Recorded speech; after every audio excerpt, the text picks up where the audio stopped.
Thank you. Welcome, everybody. Now, we always got to have one snafu at the beginning. Thank you all for joining the PERT quarterly webinar. Today is the Living Shoreline Assistance Program at the Pensacola Perdido Bay Estuary Program. So we're excited to have with us Paige Lansky, who is the Coastal Restoration Coordinator there, and Chloe Ray, who is our Environmental Technician. Today we're going to talk about their Living Shoreline Assistance Program to help private landowners transition to more sustainable shoreline practices. And they offer technical guidance, permit assistance, and financial assistance. And then we'd like to have a conversation. I know a lot of offices, including mine, would like to offer this program, but we're going to have a discussion after the presentation, which will last about 20-25 minutes, and then we'll have a discussion about how we can further that within the PERT community. So Paige, Chloe, you want to take it away? Hello all. Forgive me, I have not used GoToMeeting in a while. I don't know how many, I think we have 16 attendees, is that correct? Okay. Well, thank you all for coming. I really appreciate kind of the interest in the program. And so we're going to do kind of an overview and a presentation. My expectations is we'll probably go ahead and talk for about 20-25 minutes about the program. I'm going to start off just kind of giving an overview. Chloe's going to jump in with some more program details and specifics, and then I'll kind of follow up with sort of some lessons learned and kind of moving forward how we want to address some of the challenges that we've faced and how potentially this group and anybody in here can really help us to do this on a larger scale. I will say, I think for now, if we can use the chat to put questions in, and then we can have kind of a dialogue, a conversation, and we can go through those questions at the end, I think would be ideal. But again, my name is Paige Lansky. I am with the Pensacola Perdido Bay Estuary Program. I am the Coastal Restoration Coordinator, and then we've got Chloe Ray, who is also here. Chloe, if you want to take yourself off mute and say hello and say your title. Hi, everyone. I'm the Environmental Technician with the Estuary Program. So Chloe and I really lead this program. So I've kind of developed the program, and Chloe came on and really helped me, with development, with implementing, with doing the monitoring, establishing our monitoring SOP. So we're really kind of guiding this program together. And so we're both going to talk a little bit about the program today. And let's go ahead and get started. Go ahead to the next slide, Chloe. Okay, so on my end, there's a slight delay on slide transitions. I don't know if that is the same for everybody else, but I'll try to keep that in mind. Maybe it's just me. I imagine most of you probably are familiar with the Pensacola and Perdido Bay Estuary Program, so I'm not going to go into too much detail as to how we started, but we are a non-regulatory, non-government, nonprofit organization. But our board is primarily made up of local government elected officials and or government staff. And so we have a very close connection to those governments, those local governments, to make sure that we're really aligned with each other. Both of the watershed, Pensacola and Perdido Bay, based out of both Florida and Alabama. I think it's at roughly 8,000 square mile watershed, so a relatively large watershed that covers both states. And so we were just designated the National Estuary Program, so kind of designated the two watersheds in the estuary of national significance, which is very exciting. Yeah, we're really happy to see that change. And Chloe, you can go ahead and go to the next slide. So with the national estuaries, they're required to follow a CCMP or a Coastal Comprehensive Management Plan. And so we have one that we created back in 2018, 2020, something like that, that we've been created even before we were of national significance. And so what these are is just a management plan to really guide our actions and our activities. There's kind of three main focus areas around that. One being kind of education and outreach, and that's ranges from K through 12 programming, general outreach programming, public programs that we offer, homeschool programs that we offer, seagrass sleuths, citizen science programs, and even some teacher kind of workshops and teacher professional development building. And I know I'm only skimming the surface kind of with what our education and outreach team does. Restoration, we're involved with a lot of different restoration programs and projects. One of them kind of note is our oyster restoration initiative, which I know Zach was going to talk a little bit about today. Zach Chang, who is also our restoration manager. Actually, I don't know his exact title, forgive me. But so he was going to talk about that program today, which is actually a 600 hectares or 1,500 acre goal for habitat restoration of historic oyster reefs in Pensacola Bay. So it's a pretty big restoration project that we're working on and focusing on right now, as well as our Carpenter Creek projects, our Living Shoreline projects, and many more that we're kind of partnering on. And then we also take part in a lot of ecological monitoring across the 2 watersheds, so including seagrass monitoring. Chloe's heavily involved in a microbial source tracking program, and then of course living shoreline monitoring that we're doing, as well as kind of helping other partners with many other different monitoring programs. Okay, so the Living Shoreline Assistance Program started this year. So we actually launched this program back in kind of January of 2025. So it's relatively new. And so there's going to be a lot of questions that I think you guys will have about, how has this gone, that we don't really know yet, but we are going to give an overview of kind of how we're planning it and what we've done so far. But, why are we doing this program? Why did this program, where did it initiate from? So we worked with several partners kind of on an analysis of how much of the Pensacola and Perdido Bay watersheds were hardened. And we found that over 50% of Pensacola Bay and about a third of Perdido Bay had hardened shorelines, which includes bulkheads and riprap walls. And I don't think I need to go into too much detail as to why. It's really critical to have, that natural habitat within the ecological zone or the intertidal zone with this group, but obviously we recognized that we had a need for these more nature-based designs for our shorelines and more natural shorelines for the health of our watersheds. And so we really wanted to incentivize, waterfront property owners who make up the most of the Pensacola and Perdido Bay watershed shorelines. We wanted to incentivize them to use those more natural approaches over traditional shorelines like bulkheads, like riprap walls, groins, etc. So, as I said, this was kind of a big partner collaborative. And Dr. Steven Cyphers, who's with University of South Alabama, and his team had done a study. And this was in Mobile Bay, and it was in Pensacola Bay, and I think Perdido Bay as well. But they had done a study, which was a survey to waterfront property owners. And they found that if they wanted to incentivize people in this kind of decision-making process of, I know I have erosion issues and I have to figure out, what's a solution for my property.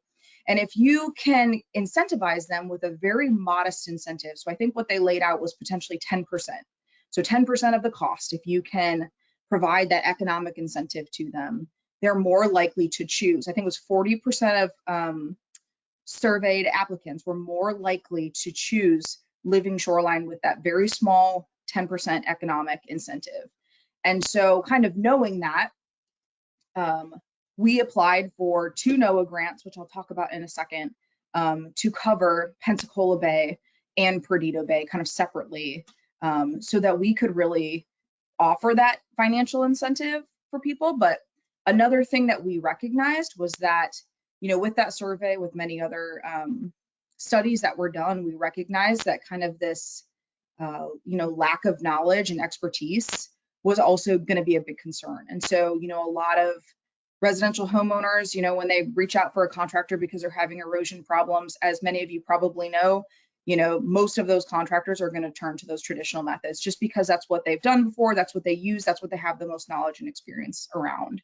And so we also wanted to be able to provide technical support and technical experience to help them figure out what really is the best for their shoreline, and how they would move forward with actually implementing that and seeing that through. With this program, there's actually 2 tiers that you can be accepted into the program. And I think Chloe's going to get into that a little bit more, but one's more of a basic support where homeowners can kind of be reimbursed and we can provide them, you know, still lots of technical information, but, you know, maybe not quite as much as building out the actual design for them. And then an enhanced support where they're going to get a lot more from us and we kind of walk with them through the project from beginning to end. But Chloe will kind of go into those details.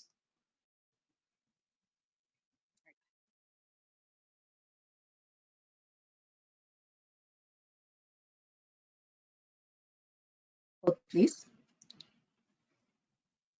Okay.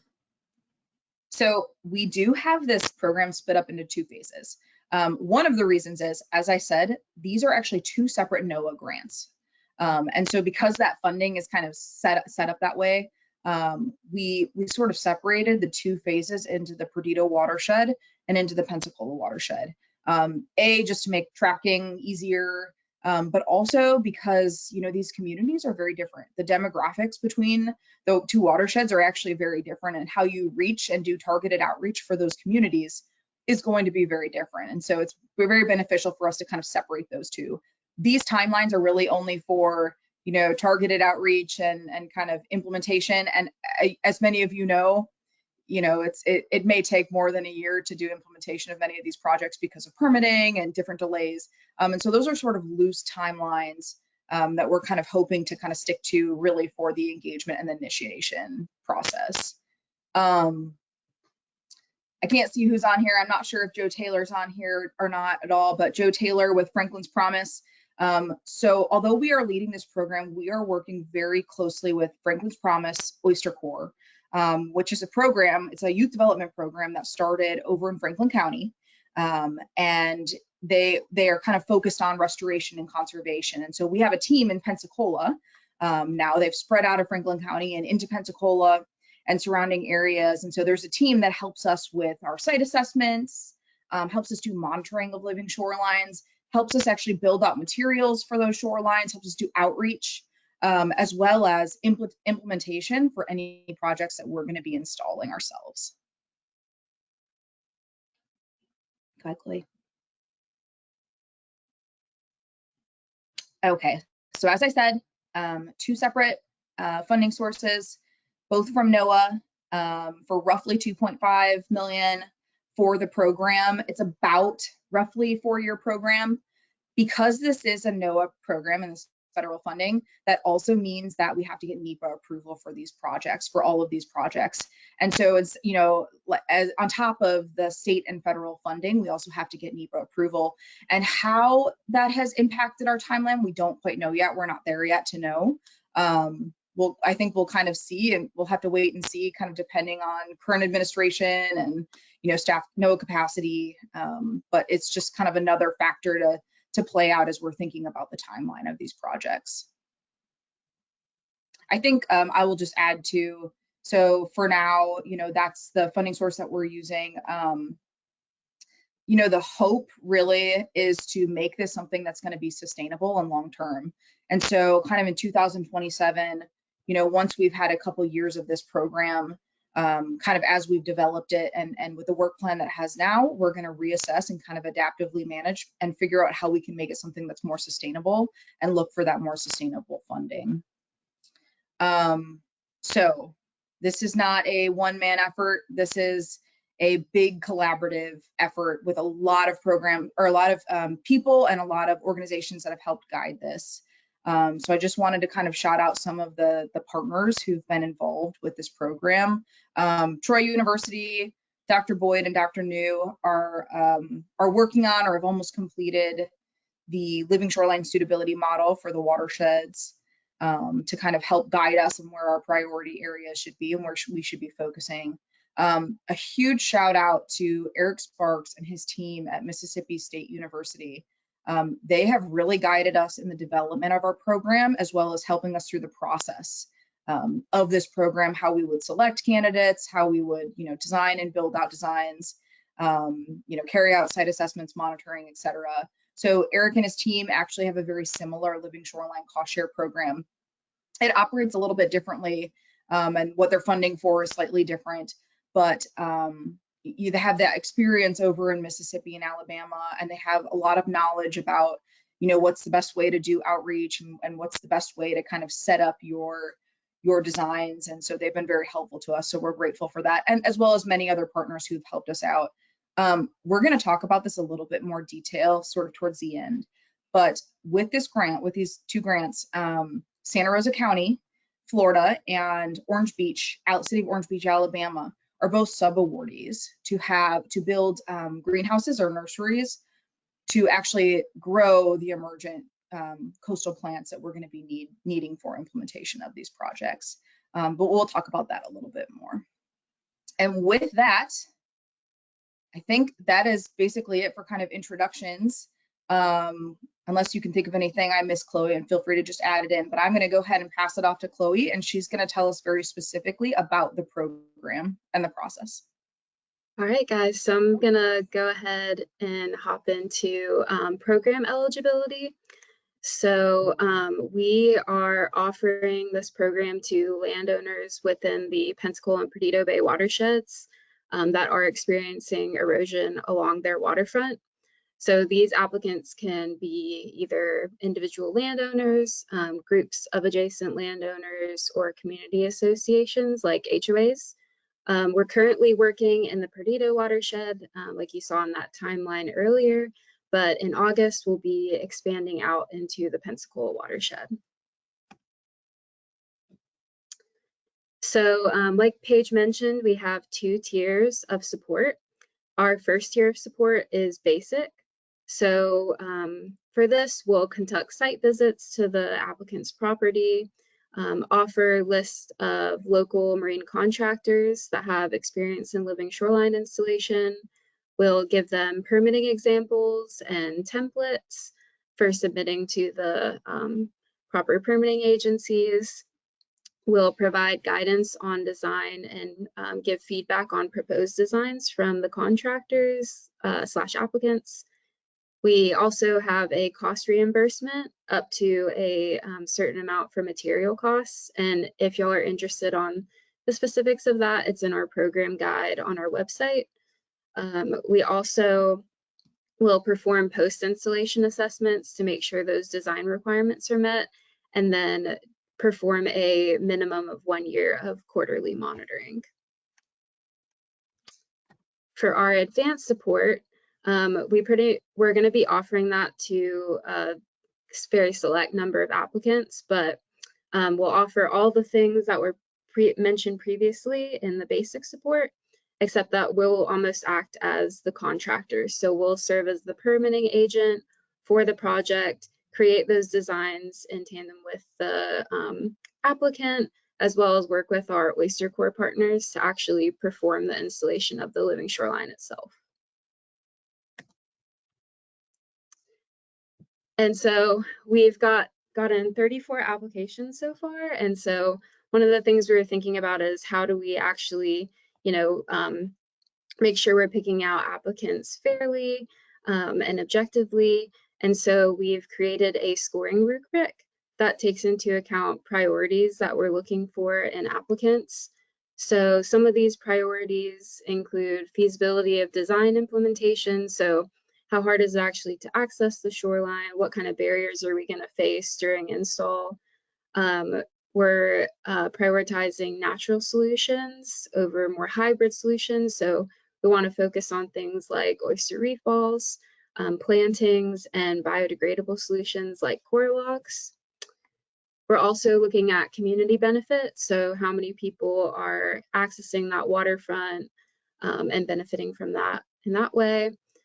We're also looking at the financial need of the applicant, as well as priority areas that we identified previously. And so all of these factors are here to help us pick the ideal candidates without having bias. So this is kind of the steps in the program. I won't go into too much detail, but in the application phase, we're reviewing their application, performing site assessments and landowner interviews to make sure that the site is suitable for a living shoreline, but also get that information that will help inform us for the ranking for their application. Once accepted into the program, then we can move into that planning phase. And this can look a little different depending on if you're in the basic or advanced support. So for basic support, this is where we're directing you to those local contractors, providing input on the designs that are created so that they meet our program guidelines. If you're in the advanced support, we would serve as that contractor, so designing the project in collaboration with the landowner. Once that design is agreed upon and the landowner agreement is signed, then that moves into the permitting phase. Again, for basic support, securing those permits will be the landowner's responsibility. And then for advanced support, we will actually act as the permitting agent, making sure that all the necessary permits are in place. Once those permits are in place, we'll move into the implementation phase. That's construction, making sure any corrective actions are performed. And depending on basic or advanced support, you'll either have, that will be either on the landowner, or we'll have Oyster Corps out to actually do the installation there. Once the project is completed, the homeowner will be reimbursed for the covered amount under the basic program. And lastly, for follow-up, we'll have that 1 year of quarterly post-construction monitoring, survey feedback from the landowner, as well as the opportunity to participate in outreach for the program as a landowner. So for our monitoring, we are going to be performing a minimum of 1 year post-construction monitoring quarterly. So our goal for the program is to assess how effective these living shoreline designs were that were implemented, and to help take that information that we gather to guide future implementation of these smaller scale living shorelines. So some of the metrics we're going to be looking at are oyster recruitment, native planting success, fisheries monitoring, and sediment accretion. And we're hoping to eventually expand this monitoring program into a landowner participatory science program after that first year, and have the landowners actually participating in the monitoring for their own shorelines. We're also hoping to do that ambassador outreach program that I mentioned. So having this program will help engage and empower landowners to help spread the word about the program by hosting on-site visits with the public and partners. We'll provide them with yard signs and social media toolkits to help share, as well as have them participating in landowner interviews and testimonials, and then training them as volunteers for events for outreach in the future. And I think now I will pass it back on to Paige.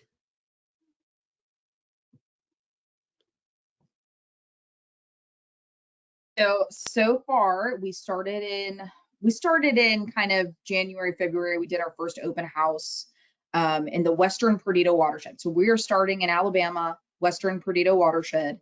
And I just want to say too, kind of the reason that we have these priority areas and specific targeted areas, not only is it, for feasibility for us to make it easy so that, we can schedule multiple site assessments in one day in one area, but also, again, like demographics in those areas are all, going to be very different and very specific. And so we need to really consider that and target those individual areas.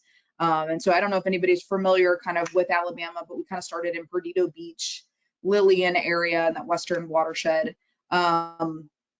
So we have done a couple presentations.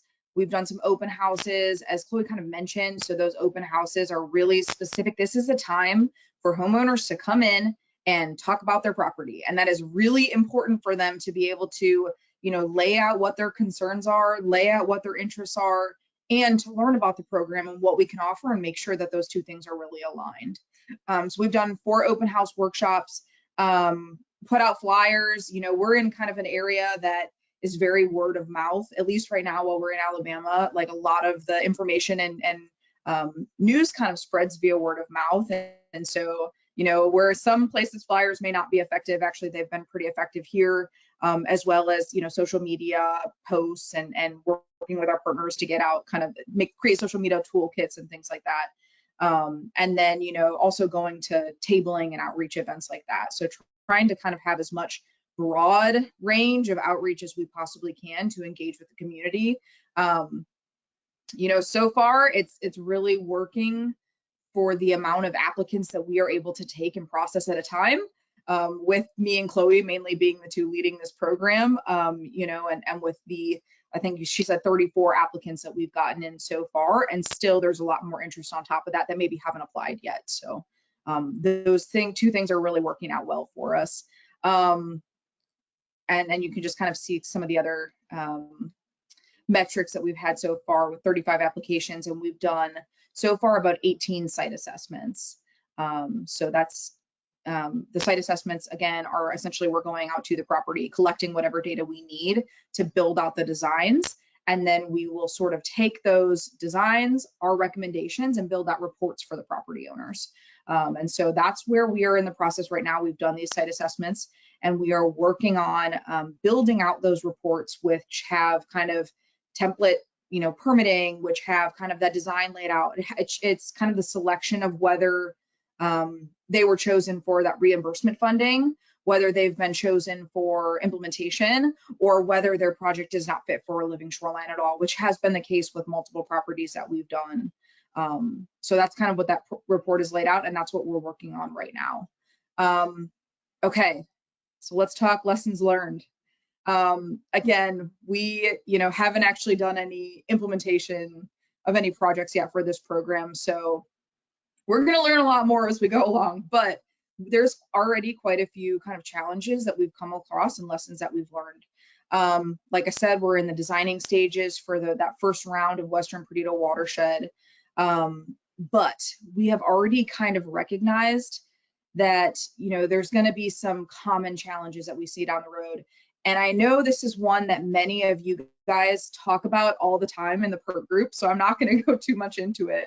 But some permitting challenges. So, you know, especially in the Perdido watershed, a lot of the sites that we're looking at have, you know, these very small, patchy seagrass beds, which of course means that, you know, we're not going to be able to just go ahead with like general living shoreline permits, or even individual permits without some sort of mitigation. You know, and these are oftentimes patchy, rupia and valsenaria. And so while there are options laid out for mitigation, and you can go that route, with the timeline that we have, and with the amount of projects that the amount of people, the amount of properties that we are trying to reach as our deliverables, it ends up being kind of a line in the sand that we have to draw if there is no way to build out the design around that seagrass. And so that has kind of turned out to be a bigger concern than we were originally anticipating, just by the amount of projects we've seen with this small patchy seagrass present. You know, and unfortunately, as many of you know, it's the sites that are most suitable for living shorelines with these very shallow sloping shorelines where you're going to see that seagrass present. And so that's kind of been unfortunate. And without really a small scale mitigation plan worked out, without that being kind of embedded in the system, there just isn't a way for us to do that with the abundance of projects that we're getting. Another kind of thing with permitting that we have discovered. So when we originally sat down and said, okay, what are our priorities for, you know, the projects that we want to select and the projects that we want to implement and or just reimburse funding material for? And one of those was community use. So, you know, how many different people are using this property? Is it a neighborhood shared property? Is it a water access property for lots of people in the area? And then also kind of connectivity was another one of them. So prioritizing multiple adjacent properties, or, you know, large properties that are shared by a homeowners association or a condo association, neighborhood association. Well, what we've kind of discovered, especially in the state of Florida, is that is going to be a big slowdown for us if we, you know, sort of continue, you know, with selecting projects like that. It's going to be a big slowdown because when that has to go through state lands and there's multiple people on the deed, or if it's shared property, it gets a lot more complicated and those permits take a lot longer to go through. The problem with that is with our timeline, you know, for us to be able to meet our mark and hit our deliverables, we just haven't quite figured out a way to get around that. But we're still working on it. We're still working with FDP to figure out what's the best way to move those projects along as fast as possible when the deed is a little bit more complicated than just a single family resident. So kind of figuring out that balance between those two things. So another thing, of course, with permitting, as many of you know, and I've surely talked about, the living shoreline exemption in Florida and the 10-foot from mean high water rule. Obviously it greatly limits projects that we've done. And I won't get too much into that because I know many of you are aware of those challenges.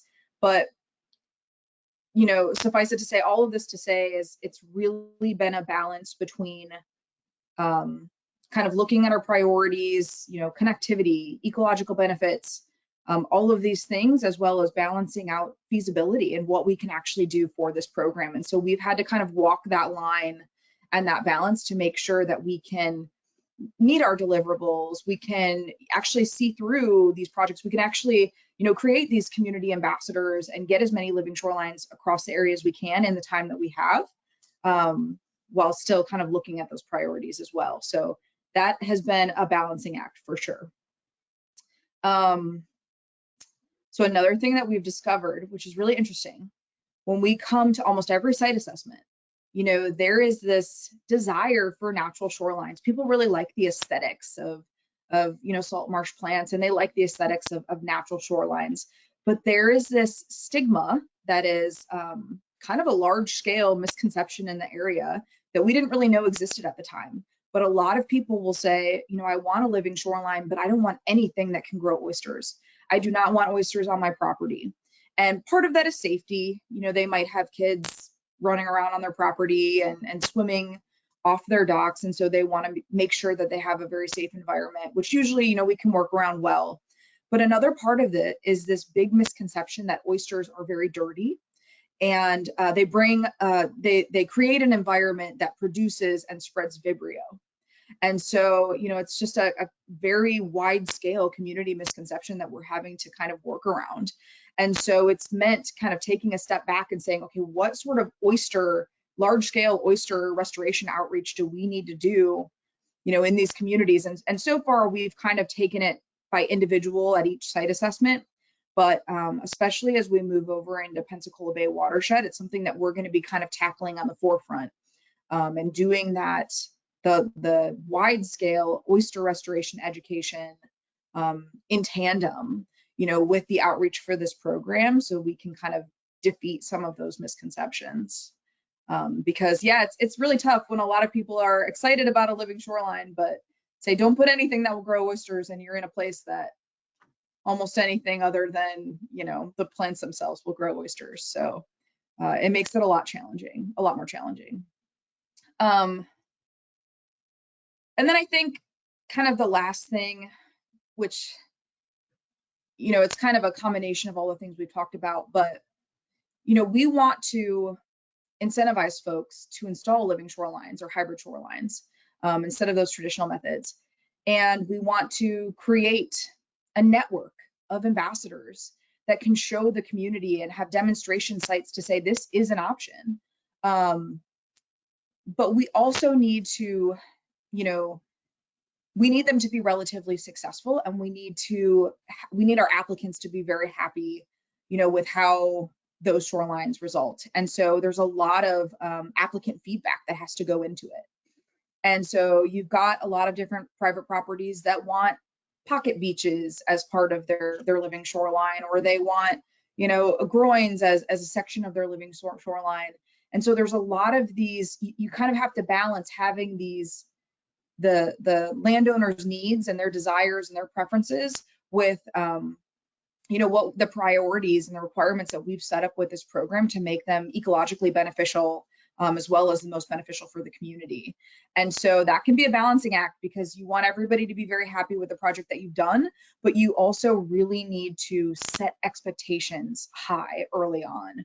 And so, in the beginning, it was, this is what we can offer. What are your interests? What are your preferences? What are you looking for?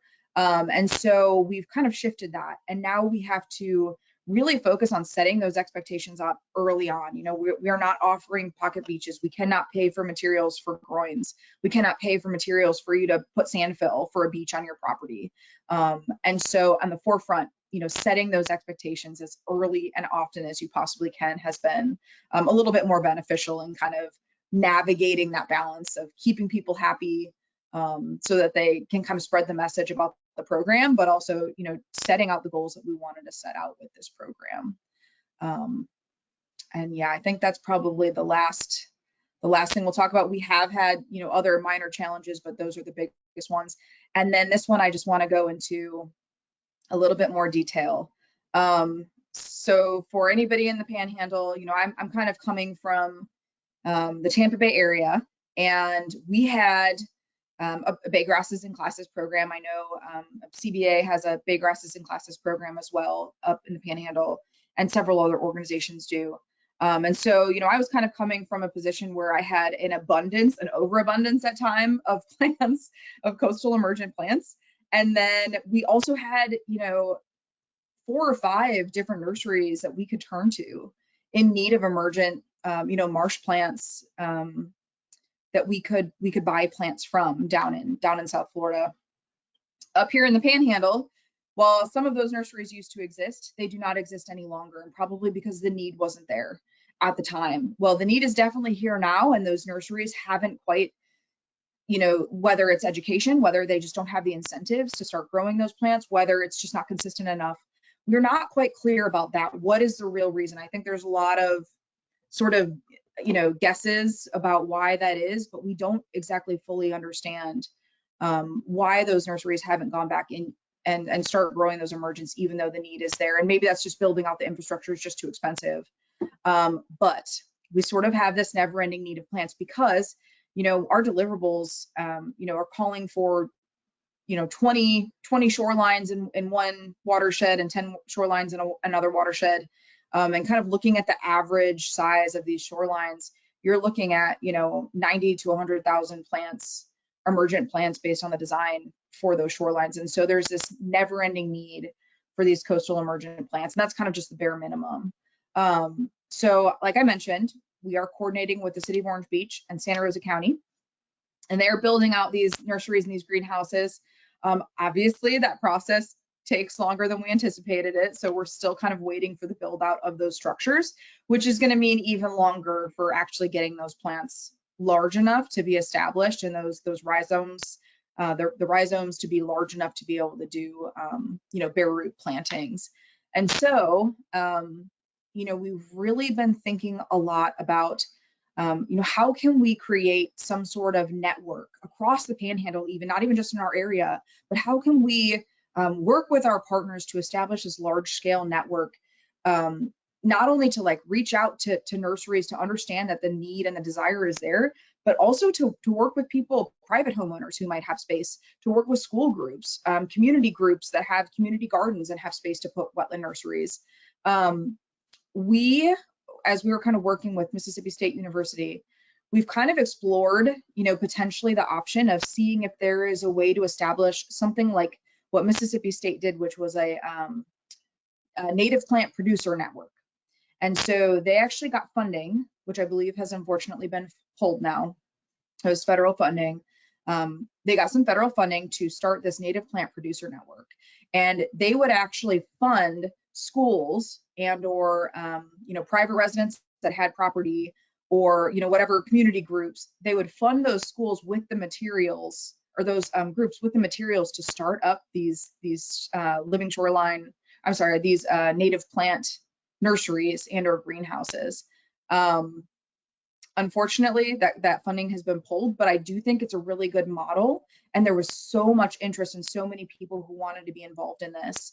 And so I think it's something that is worth exploring. And I'm just curious to know, you know, from all of you guys here, have you guys started kind of a similar plant network? You know, is this something that we could do on a larger scale across the Panhandle? And how could we establish that? And if anybody has like a lot of interest in getting something like that started and going, I'm curious to hear from you, because we are definitely in an issue where we are going to be ordering plants likely from Sarasota and from Plant City, Florida, even though that's not the ideal situation, just because it is our only option to actually plant on these Living Shoreline project sites. So yeah, I'm curious to hear from any of you guys in that, and kind of if you're having those issues, or if you've been able to establish good enough systems on your own, or if anybody is interested in partnering on something like that. And with that, I think that is all I have. So I don't know if we've been able to look at the chat. Yeah, I can do the questions, and if you guys want to focus on answering them. Thank you so much, Paige and Chloe. Great program, and I think we're going to have a great discussion. We have a few questions that have come in. Joey Brown wants to know, let's see, can a property owner that has a bulkhead or a seawall apply and install a living shoreline in front of the existing seawall? In other words, do you do sort of a, what did they call it? Not modified. Hybrid, yeah. Hybrid, thanks. Have you had that experience yet? So yes, they can apply. Our funding, NOAA's funding is very strict about what it can actually fund. And so the way that these grants were built out, the funding for reimbursement can only fund the plants and the materials. So for a breakwater or a sill. So those are the materials that it can cover, and cannot necessarily cover anything more than that. And so there's just kind of specific about what that funding is for. So while we will not implement projects like that, they can still apply and get reimbursement for those hybrid shorelines. They're adding to an existing bulkhead, and we can still reimburse them for the plants and materials involved in the project in front of their existing bulkhead. But we can't implement those projects. But yes, we do encourage that. Oh, great. Another comment from Vincent in Commodore. Sorry, I've messed your name up. Could the EP establish a donor marsh as part of the Living Shoreline? I know we have a donor marsh, several donor marshes here in Franklin County. So Vincent, if you know anybody any local governments who have good sites, please tell me, because we have been trying to explore. I have reached out to multiple partners to say, hey, is there donor marshes that y'all are using? I know when I was down in Manatee County, Florida, we had a donor site with the county. We had a donor site with multiple cities and municipalities. From my understanding, there just isn't a lot of good spots that are well enough established to be able to pull in our general area. But that being said, if anybody is from, the Panhandle and can think of good donor sites to start nurseries with, please let us know. We would love to know about that. Yeah, maybe Project Green Shores. I don't know. That's really filled in a lot there, but they can always use more. Also, it's not quite established enough yet at their, yeah. Vincent also asked, do the permits have to be individual site, or could you actually have multiple sites under one permit, maybe possibly like an HOA? Yeah, so if it is an HOA, a COA, or it's like adjacent properties, we can batch those adjacent properties together in one single individual permit. From my understanding, not if there is any properties separating the individual projects though. And that's maybe slightly different between Alabama and Florida. We haven't come across any of those yet where, you might have a single residential property in between two residential properties that are doing kind of continued project. But we do have a couple site assessments that we're doing that are similar to that. So I think we're going to know that answer a little bit more. But yeah, you can batch it for the full project. Great. You guys are going to learn a lot too in all of these assessments. We'll have to have you back. Katie Conchar with TNC says, great to hear more about the program. How are you monitoring sediment elevation change? And is the Oyster Corps involved in monitoring as well as implementation? Chloe, do you want to take this one, or you want me to take this one? Sure. So we are going to have our first monitoring trial run next Monday, but we are currently thinking for measuring accretion for using bamboo poles. or sediment plates possibly. We also take elevation data using our RTK. So we'll be able to map that along the shoreline. And Oyster Corps will be heavily involved with the monitoring. They'll be helping us out for that. I will also add Right. too that currently we don't have anyone to process and analyze our sediment samples. So if anyone, if anyone knows anyone. Yeah, if anyone knows anyone who is willing to, you know, it's a lot of the basic, you know, nitrogen, carbon, maybe running LOIs on sediment sampling, you know, organic material content. We just haven't been able to find anyone who's able to process that at this time. So if anyone knows anyone, please let us know. Great. Joy Brown with the Sentinel Site program asked, she's interested in knowing if oyster-based living shorelines projects have to be created only in non-harvestable waters and where we can find online surface water quality data. So no, they can be in harvestable waters. They just can't be in, from my understanding, they just can't be harvested from those waters. But no, we can still include them in living shorelines. And you know, with this program, even though part of the goal is for oyster habitat restoration, really our main focus is on shoreline stabilization. So we aren't necessarily coming at this with the focus of solely being for oyster habitat restoration. It's more of a added benefit and something that we're really trying to push as a priority too for that ecological benefit. You know, for example, Joe and his team at Oyster Corps are, you know, working to develop, they just got the molds for oyster reef balls. They're working on the permeable oyster shell habitats that they've been building out and creating, as well as, you know, potentially oyster castles and these structures, precast concrete structures that are really ideal for building out oyster habitats. And so we're really focusing on prioritizing those as much as possible versus limestone, even though you don't see too much of a recruitment difference between the two. Overall, a lot of those can be more beneficial for other wildlife habitat as well. So, and then you had a second question, which I can't remember what. I'm so sorry. Surface monitoring. Let's see. I don't know, Chloe, if you wanted to answer that one. Oh, where can you find water quality data online? There are a couple different databases. I'm trying to remember the names off the top of my head, but FDP has one. Yes, dashboard has. Yeah, they have FDP and also the EPA. You can pull water quality monitoring data from that site as well. I believe it's the water quality portal or something similar to that. Yeah, I think if you Google that, you can find it pretty easily. I do it, but I can't. Got too many plates in the air right now. While we're looking at other questions, I'll look up the names real quick. Okay. Have you Vincent wants to know, have you identified sites that they're low energy and just might need plants and not breakwater oysters?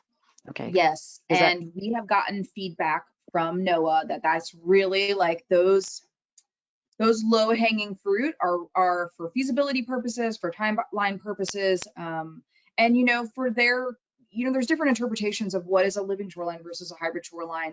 Whereas these situations where you have only plants are required, or plants with like a core log or a biolog, really meet that soft solution priority. And so yes, we have had a couple. Not too many though, Vincent. We were expecting more in the Perdido watershed because we're in these places that have very low fetch and low wave energy. But boat traffic is so high that it still requires a little bit of additional help with some sort of a sill or a near shore breakwater or something like that of low scale. But yes, we are definitely, that's a big part of that priority, is those soft shorelines and looking for these projects that, best way to say it, are the low hanging fruit so we can actually get them done and see them implemented. Great idea. Joy also wanted to know, is there an SAV map for Florida areas to show where you can't do these projects? And I know that's difficult. Yes, so we do have, and we have them in our State of the Bays every 2 years that comes out. So we'll have the most updated SAV maps in our areas. That being said, it's modeling. You know, a lot of that is looking at both monitoring, but also aerial images. And so it's not going to catch a lot of those really small areas with small seagrass beds, small patches. You know, there are sites that we've gone to where it's like you have just a few, you know, rupia or valsinaria that's growing within the juncus or the spartina. And it's just, you know, a few little patchy areas. And of course, you know, it means we can't really work around those projects, you know, despite the ecological benefit being greater by providing a living shoreline and it being better for the seagrass. You know, the permitting and the state regulations just don't allow for it. But yes, there is sites that are available, or there are seagrass SAV maps that are available in our areas. Yeah. And Chloe, maybe you can send that. Maybe you could send a link to one of those in the. Yep, I am putting in the links to the wind store it database for Florida DEP, and then I'll put the EPA water quality one as well, and then I'll also put the mapping in there too. Great. Yeah, Krista Walsh had chimed in that with the name of the website. I couldn't remember. Fortunately, we don't deal with water quality a lot. We deal with water quantity. So I'm feel very fortunate. All right. I had a couple of questions myself. Great logo, by the way. I loved your logo. Thank you. We worked with a group called Hatchmark in Pensacola, and it took a very long time to get to where we wanted with that logo. But because it's such a public out-facing thing, we really wanted to get it right and make sure it was something that was palatable and like fun to look at and caught people's attention. Yeah. Also, I like the way you've done the basic support and then the more enhanced support, so you could roll off some projects quickly. I know that the oysters, we had a tough time when we submitted our NERDA program, our NERDA grant for the living shoreline in front of our building that was much more engineered than we had done in the past. But because it contained oysters and the county commission was it's from non-harvestable area, and it is never going to be approved for harvest. And we had a hurdle with the county trying to get that implemented, but so far so good. I don't know of anybody who's been able to harvest them. And I really like your ambassador program. I think that's the best thing, especially if you can get people on videos talking about the program. I just think that's the steps you've taken to create the program are going to make it easier for those of us who are trying to implement a program. So thank you for all that. Yeah, of course. And it's something that we consider too when we are, you know, it's part of our priority rubric is we ask people kind of at our site assessments, are you willing to have people, you know, on your property, if you have a neighbor that, you know, is looking for something similar, are you willing to do videos? Are you willing to give testimonial? Because not everyone has to do it in the same way. But then you have some people who are just completely unwilling. And so, while it's not a, you know, determining factor, it's definitely something that kind of goes into that priority rubric. And it's a very complicated system. It is not a simple system of selecting who those projects are. But yeah, hopefully the complexity and the work that we've done to develop will help others kind of in doing similar programs in their area. That's the hope. Yeah, well, I think it's been great overview and great start if anybody wants to emulate. In terms of starting a plant network, I think that's a great thing to think about, talk about. Maybe we can put that on our task of things when the PERT steering committee gets together later this month, sort of like a task force or a work group. Certainly bring it up on the agenda, because I feel your pain. We used to have to drive to Pensacola to get Zach and Beth to provide us with plants. Now we have our own nursery and it makes it a lot easier. But once we start doing programs, it's shorelines, it goes fast. So. Yeah, absolutely. Okay. I don't see any more questions. We do have those. Thank you, Chloe, for the citations you put in the chat. And thank you both. What a great program you have. And we will keep talking. If anybody has any suggestions, please email me or Chloe or Paige. And Chloe, if you advance to the next slide, our contact information, I think, is on that. Yes. That next slide as well. Yes, anybody, if you have questions, thanks for having us, Anita. I really appreciate it. And thank you to the PERT team for kind of hearing about our programs. If you have questions, if you have comments, thoughts on Nursery Network, or, questions about the programs, please feel free. And we can set up a meeting and just meet individually and to go into more details. There's only so much detail we can go into some of these things. And I will say, it may be beneficial at some point in time in a year from now to do another presentation, because we may be singing a different tune about certain things as we've actually, gotten into the program and started implementing projects. So, but yes, please feel free to reach out to us. Our personal email is not on there, but if you just email that livingshorelines@pppbep.org, Chloe and I both monitor that email very regularly.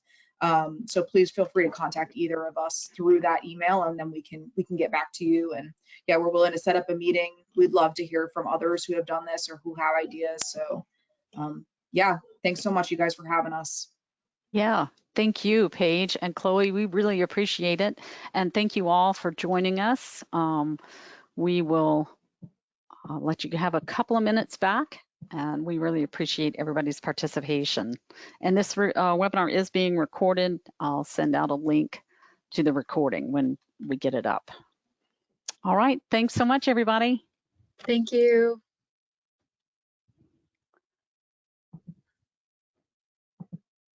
Great job, guys. Thanks. We actually went almost all the way to time. I know, I know. Yeah. We were not as crazy fast as I anticipated. So. And it was well paced. You both were very well spoken, and I think it's one of our better webinars. So we'll see if we can kick off some. Glad to hear it. Yeah. All right. Well, if you guys do, I'm just, yeah, let me, well, Zach will probably be there too. If you guys do start thinking anymore, we're kind of in a process of building out, to be frank, our strategic plan. And so as much as I would love to focus on finding funding for a native plant producer network, I don't know that that's necessarily leadership's forefront and their idea of what we want to do, from our perspective, leading something like that. Plus, I do think there's so many other groups that are having that same issue. And so, if we could collaborate on something larger to look for funding for a network like that, I think it would be really beneficial. So if you do hear from anybody, or if that's something that seems to be a priority on anyone else to lead, just keep us in mind. Yeah, let us know, and know it's something that I'm definitely interested in. Yeah, we just have to figure out kind of where we fit into that. Yeah. Okay, great topics. And you guys have a wonderful day. All right. Thank you, Miss Anita. You too. Thank you. Bye. Bye.